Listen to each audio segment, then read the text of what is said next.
My name is Kyle Smith. I'm the Senior Associate Director of Admissions at Trinity College here in Hartford, Connecticut. I am also a Trinity alum. I graduated in 2005.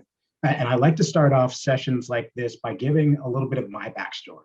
Because I feel like when you have a conversation about small liberal arts colleges, my journey to finding Trinity and my experience at Trinity is one that I think might be helpful in hearing, especially for prospective students who are starting this college search process. So I am originally from Massachusetts, here in the United States. So about my hometown is about an hour and a half north of where Trinity is in Hartford, Connecticut. And when I was going through the college search process, I thought I knew two things. One, that I wanted to study engineering, and two, I wanted to wrestle in college.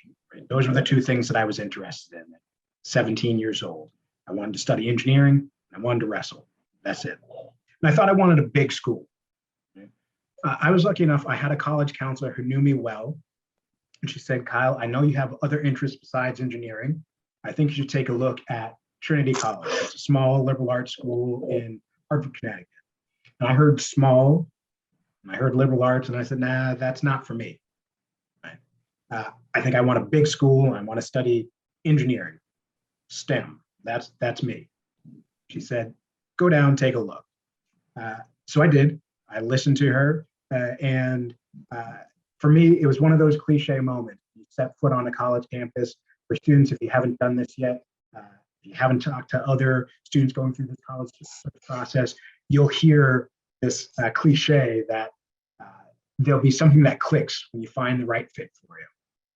And for me, that happened at Trinity. For a number of different reasons. I liked the location, I liked the size, I liked, really for me, the way that the academics was addressed. I realized I was someone that liked tinkering and building things on my own and breaking things. And I didn't want to have to compete with a bunch of other students for that space, that my professor's attention. I didn't want to have to compete for lab space or time, things like that, resources.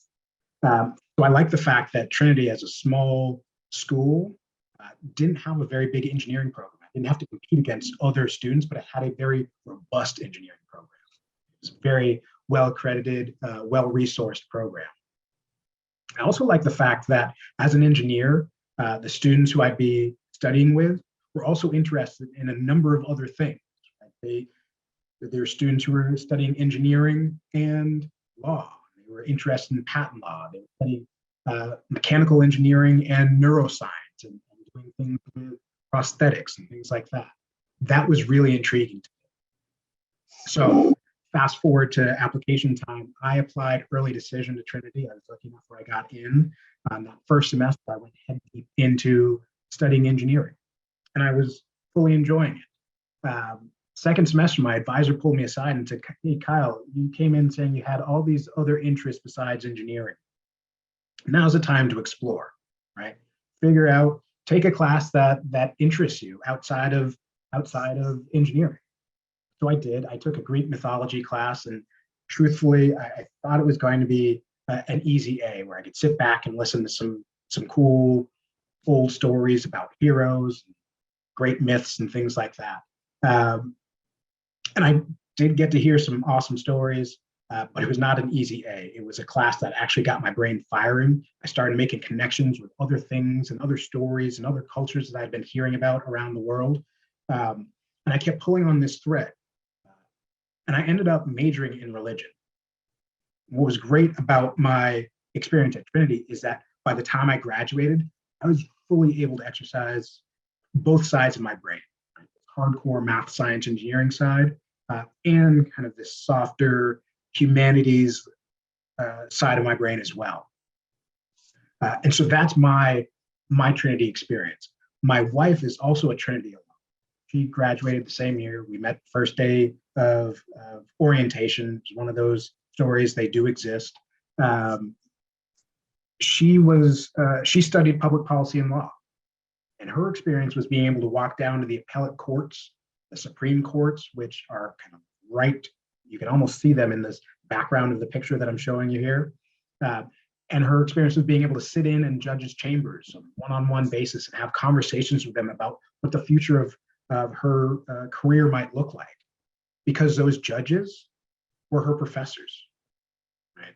And that one-on-one experience as an undergraduate, as an 18 to 22-year-old, is not something that a lot of students receive at large institutions.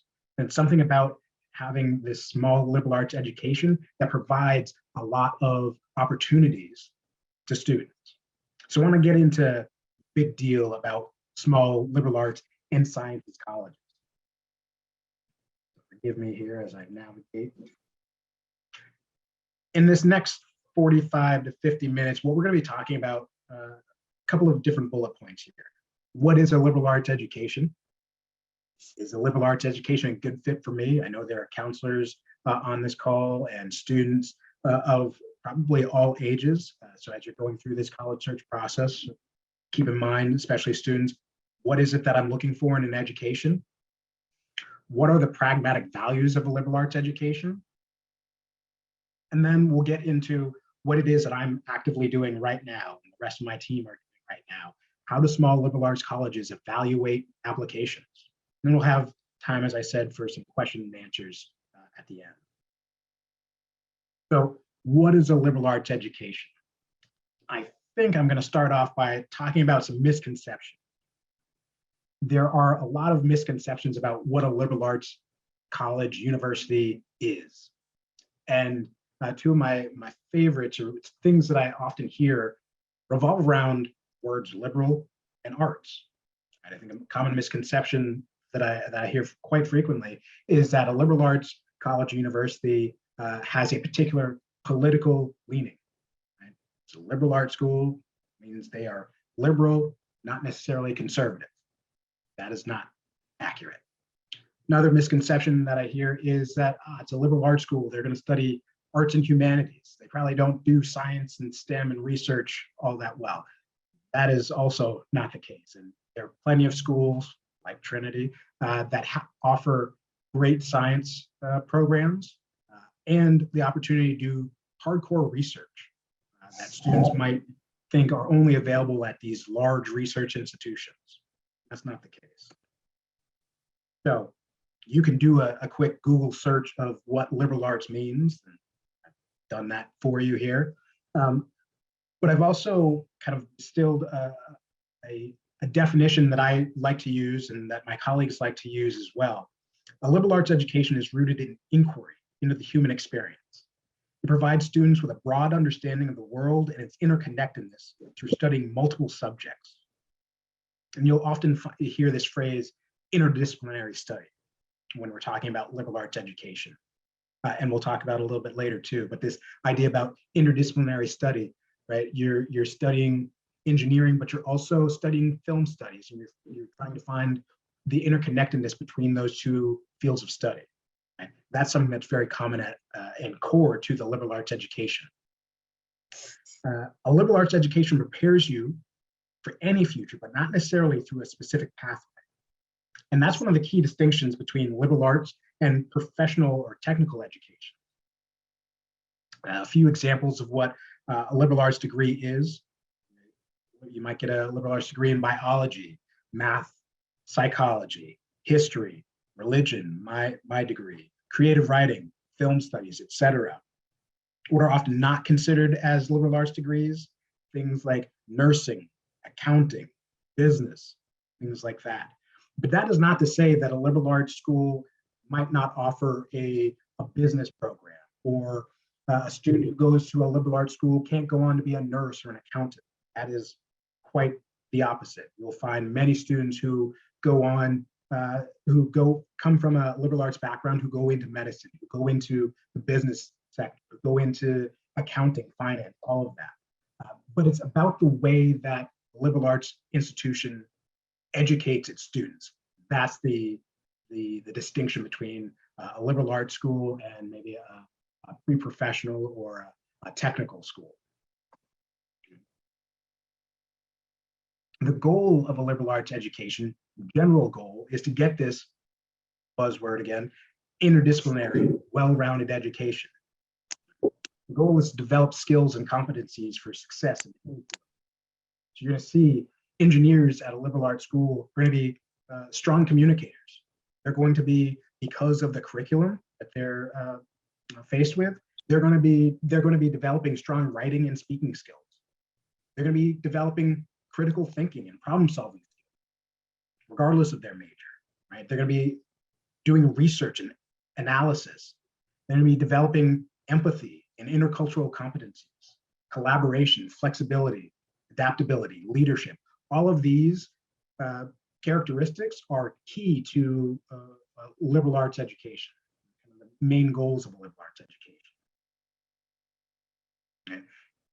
But not, and let me back up a second, not every liberal arts school is going to provide the education in the same way. Some schools will have core requirements that say, regardless of your major, every student has to take this particular set of courses. Some schools will say every student has to participate in or complete distributional requirements.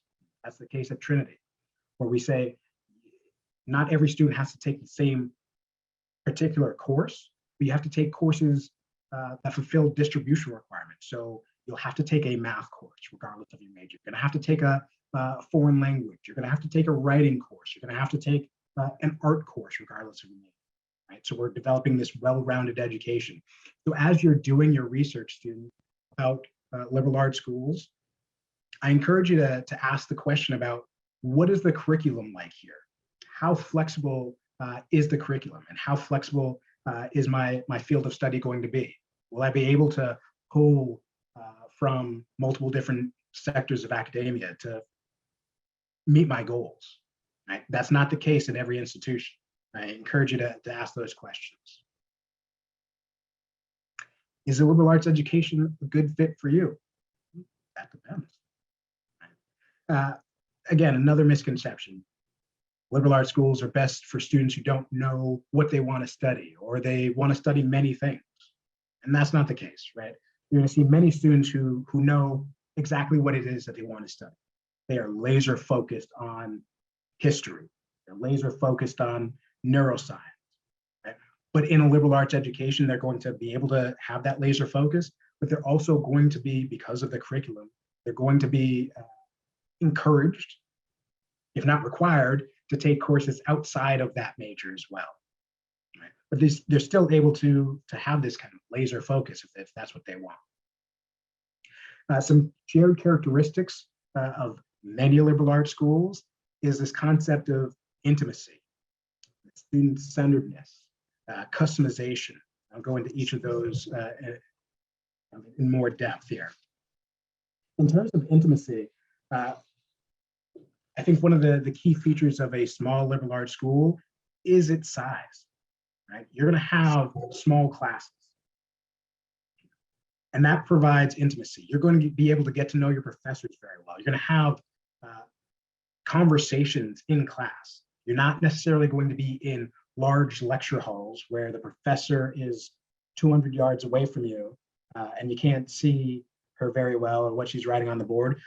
Oftentimes, you're going to be around a table having conversations about the material that you're discussing in real time. This idea of students at the center of a liberal arts education. Many larger, quote unquote, research institutions, the professors are required to do research and scholarly writing to maintain their jobs, right? And so oftentimes what happens is the teaching of the course material ends up in the hands of a TA or a graduate student. Whereas a small liberal arts college or university, majority of the teaching is done by the professor. The professor is there to teach. They are there to work with the student in a hands-on environment. And that's why the professors enjoy working at a small liberal arts school, because they want the students at the center of the education. And this idea of customization, where students can say, I want to design my educational trajectory here. I know that I have an idea of where it is that I want to end up, and here are the things that here are the tools that I want to add to my tool belt to get me to where I need to be. So students are able to pick and choose the classes that they want. They're able to combine different interests to ultimately get to where they want. And that's not always the case at a larger research institution. And these are generalizations, and I want to make that clear. Right? You might find a very large research institution that has an intimate setting where you're able to connect with your professors and peers, where students are at the center and the professor is teaching as a primary goal, and where the student is able to customize their academic trajectory. Right? But that is certainly the case at small liberal arts colleges and universities. Again, some additional shared characteristics, this idea of a tight-knit community and strong relations, small seminar-style classes, as I mentioned, mentorship, advising from professors. Oftentimes at small schools like Trinity, you hear stories about students who are writing, they're seniors in college and they're writing their theses.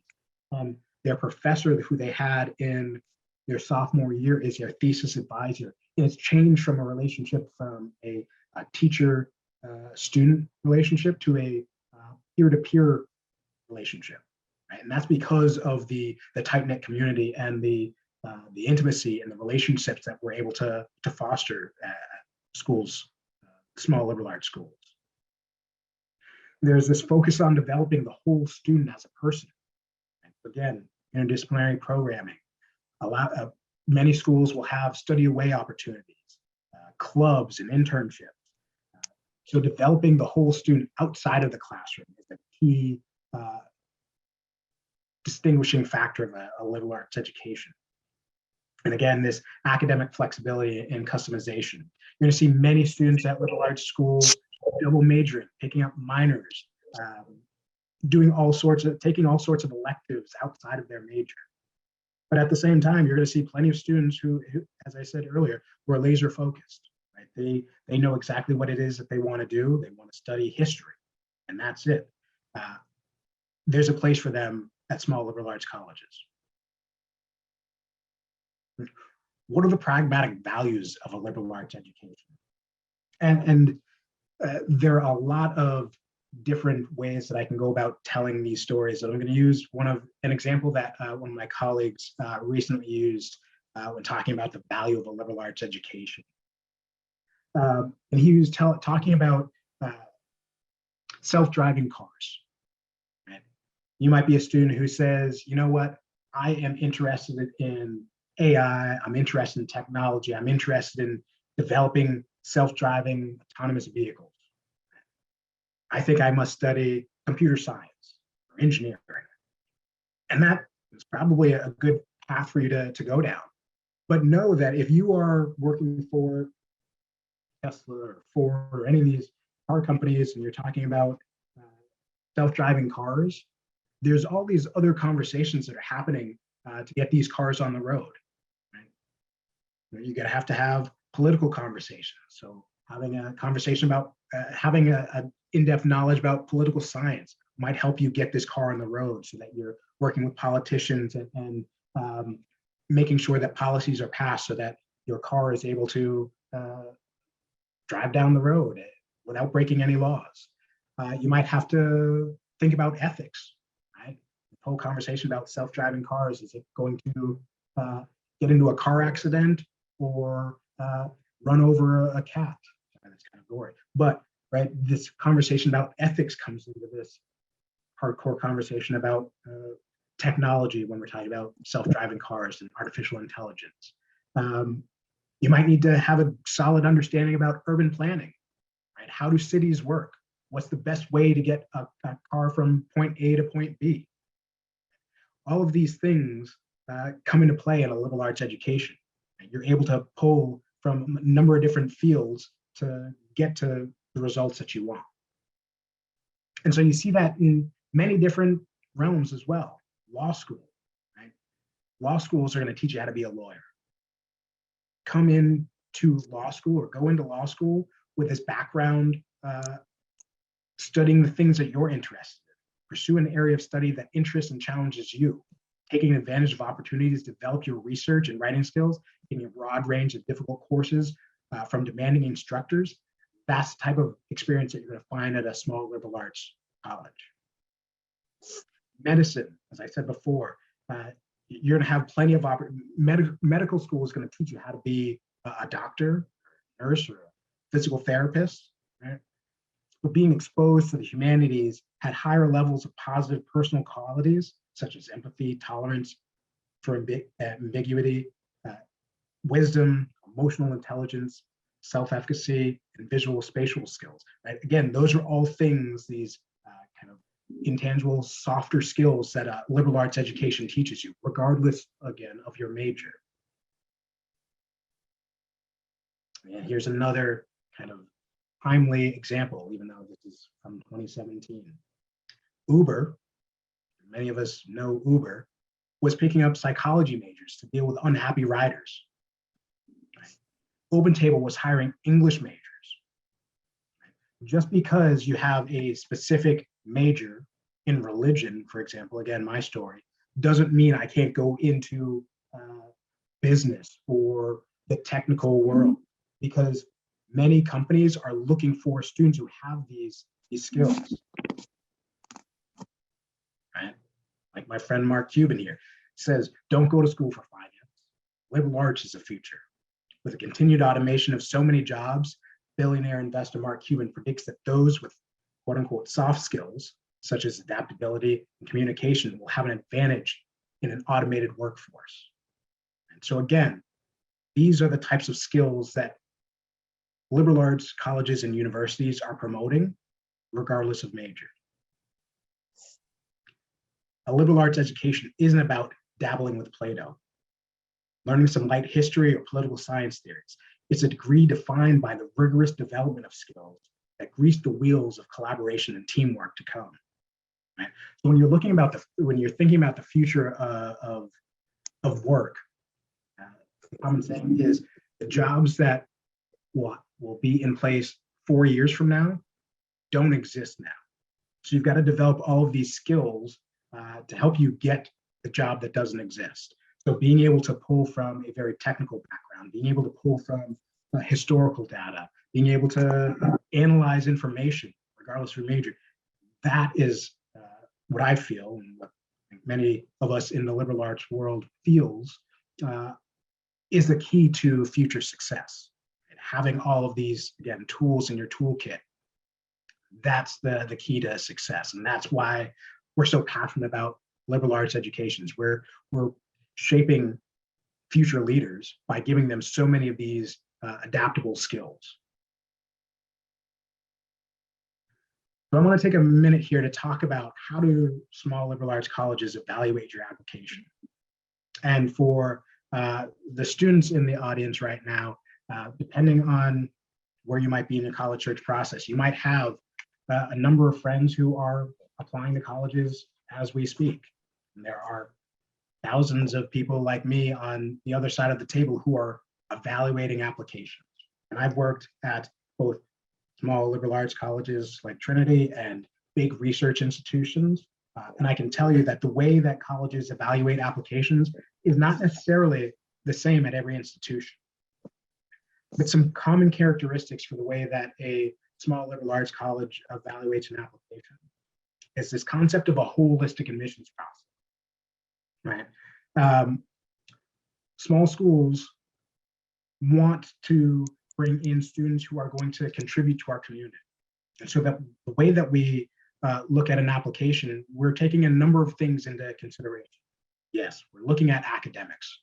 We want students who are going to be academically successful,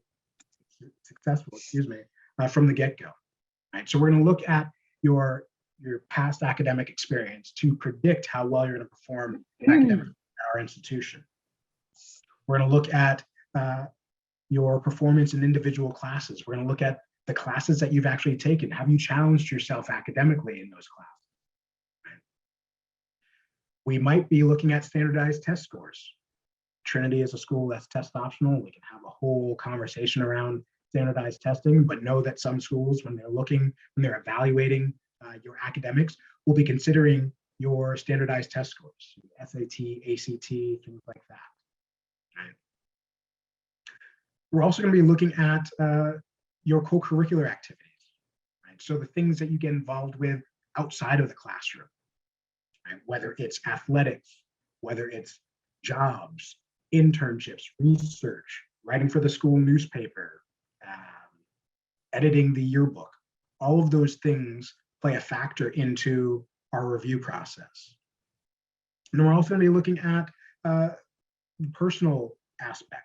Right? And when I say personal, that involves things like the interview process, the essay, what you have to say about yourself. These are all things that factor into our decision-making process. In addition, right in the center there, you'll see this personal essay and letters of recommendation. So what are other people saying about you? Okay. There are plenty of institutions that only look at part of this Venn diagram. They might just be looking at your academics, right? They're going to be looking for a specific GPA and a specific test score. If you don't meet those requirements, you might not be admissible. Right? But at a small liberal arts school where we're looking to develop the whole student, we're looking for a picture of the whole student. And we're taking that picture into consideration as we're looking to admit students. And then when this holistic review process, there's this other little circle to the right here, this institutional priorities. Right? When we're reviewing an applicant, there are things that you as an applicant might not be aware of and probably won't be aware of when decisions come out. We might be looking to add students to our neuroscience program. We might be looking to add students to our human rights program. We might have a specific need for more women in STEM fields. These are all what we call institutional priorities that might change year to year. So you might have friends who are applying to a particular school X this year. They've got a very similar academic record to what you have now. And your friend is admitted this year. Next year, you go to apply with a very similar academic background, co-curricular activities, personal, and write a great essay, but you might get a different decision. Right? Those institutional priorities are coming into play here. And the distinction that I like to make with this Venn diagram, these three circles plus the oval there, those are things that are within your control, right? Especially for students who are maybe in their second or third year of high school, they're not in their final year of their secondary education, right? You still have plenty of time to help shape your academic trajectory. You have time to shape the classes that you choose to take. In fact, you have time to shape the grades that you earn next year. Right? You have time to shape the things that you get involved with, your co-curricular activities. You have time to shape your essay, what you have to say about yourself. Right? Those are things that are within your control. These institutional priorities, those are not within your control. And so I think it's very important to have that conversation as part of every session that we run through this College Decoded session. Having a good understanding of the admissions process at many of these small liberal arts colleges, and specifically at Trinity. Right? So to recap, small liberal arts colleges, many misconceptions about what they are and how they operate. They're not all liberal in nature, right? Liberal versus conservative, that does not come into play in what defines a liberal arts institution. Arts is not a defining feature of a liberal arts institution. Sciences are a very core feature of a liberal arts institution, but it's that intimacy, the ability to shape your own path, to pull from many different fields of study to create this interdisciplinary trajectory for yourself. But again, the general goal for these liberal arts institutions is to develop the whole student and not just the student in the classroom, but to develop them outside of the classroom and give them all the tools so that they can be successful once they graduate from college. So with that, I'm going to pause. I'm going to stop sharing here. Actually, I'm going to keep sharing so you can have my contact information. But what I want to do is open it up for any questions that students and counselors might have, anyone on the call might have about liberal arts institutions, the college admissions process, Trinity. We don't need to talk about Trinity. I'm biased. I'd love to talk about Trinity with you. But if you have any questions about anything that I've mentioned so far or haven't mentioned, please, now is the time to do so. And again, I can't see everybody, so feel free to take yourself off mute and start talking.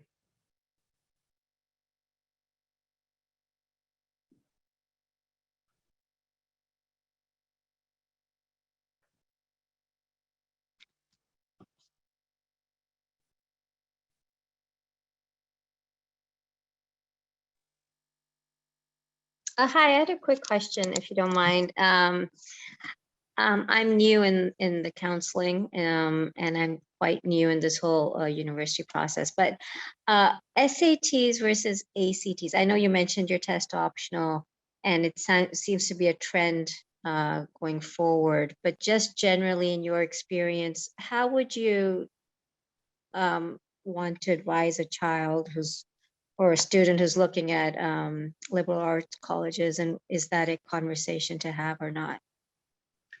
Yes, so I think the conversation around standardized testing is one that is specific to the institution. Right? Many schools might say that they're test optional, but test optional doesn't mean the same thing at every institution. So I encourage you and students on this call and anyone to make sure that you're reaching out to the college directly, the university directly, and see what it is that they have as their policy around testing. And many schools will actually, right on their website, give ranges, suggested ranges for students to consider when submitting testing. It might be their middle 50, it might be the average SAT or ACT score. For schools that are test optional, my advice is if a student is interested in submitting testing, look for that average test score. And it might be on their website somewhere. It might be that you need to pick up the phone or send an email to the college and ask the admissions counselor what the middle 50 is or what the average test score is. And if the student's test score falls below that middle 50, I would consider potentially not submitting testing. Right? If it falls above that middle 50, by all means, go ahead and submit testing. But a school that's going to be paying attention closely to testing is going to be making admissions decisions around test scores that they see. So if it's a test optional institution, consider where the student's test score is in relation to that middle 50. And I also think it's important to know that many schools will say we're test optional, but if you want to get into a certain academic program, then you need to submit your testing. Or we're test optional, but if you want to be eligible for a scholarship, you need to submit standardized testing. So this test optional is not the same everywhere. And you'll hear many schools are test blind, right? You can submit your testing, but that college is not going to consider your test score in their admissions process. So I know that's kind of a long-winded answer, but like many things in college admissions, in my experience, the answer is it kind of depends. And I encourage you and every student on this call to ask those questions specifically of each institution that you might be looking at and considering. I hope that's helpful. Yes, very. Thank you. Sorry, just to follow up, SAT versus ACT for liberal arts schools, is that a debate or it doesn't matter? No, typically it doesn't matter. Typically, generally, again, I think it's one of those things where it depends. But in my experience, most schools will accept either SAT or ACT. And generally, schools will super score or find the best set of scores. Let's say a student takes the SAT many 3 times. Right? They're going to take the best combination of scores to use to consider that student for admission if they're going to use testing at all. Right? So generally speaking, SAT versus ACT, a college generally doesn't care. My advice, if you are working with students, and this is for students as well, the fact of the matter is standardized testing is still around. Right? So I encourage you, try both. Right? If you have the ability to, try both. Some students find the SAT extremely difficult, but that same student has a great deal of success with the ACT. And it's all about the way that the test is set up. But especially for Trinity, we accept both SAT, ACT. We definitely super score both, and we are test optional. Excellent. Thank you so much for your insights. Thank you. Other questions? Again, feel free to take yourself off mute.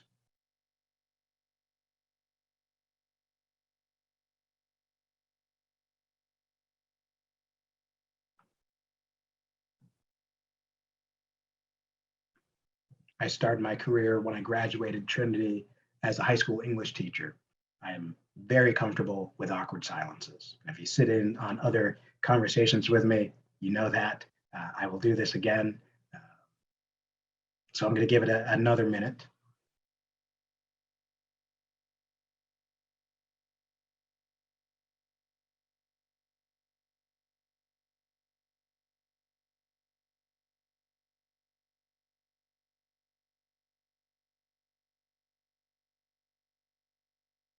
All right. Well, on this last page here, hopefully you can still see it, is my direct contact information. Again, Kyle Smith, Senior Associate Director of Admissions. My email address is right on the bottom there. Know that we are in the heart of admissions review process right now. So if you email me, know that I might not respond immediately, but you are important to me and I will get to you as soon as I can. But on behalf of Trinity, thank you for joining me tonight. Thank you for the great questions. Thank you for your patience. And I encourage the students on this call to continue doing your research, continue studying and researching Trinity College, take advantage of all of our College Decoded sessions, take advantage of the opportunities that we're providing both virtually and in person. If you have the opportunity to come to campus, we'd love to host you. And for the counselors on the call, same thing. Please, if you have the opportunity, continue taking advantage of our College Decoded sessions, send your students our way for these sessions, visit campus if you have the opportunity. We'd love to customize a visit for you. So thank you and best of luck and happy 2022. Take care, everybody.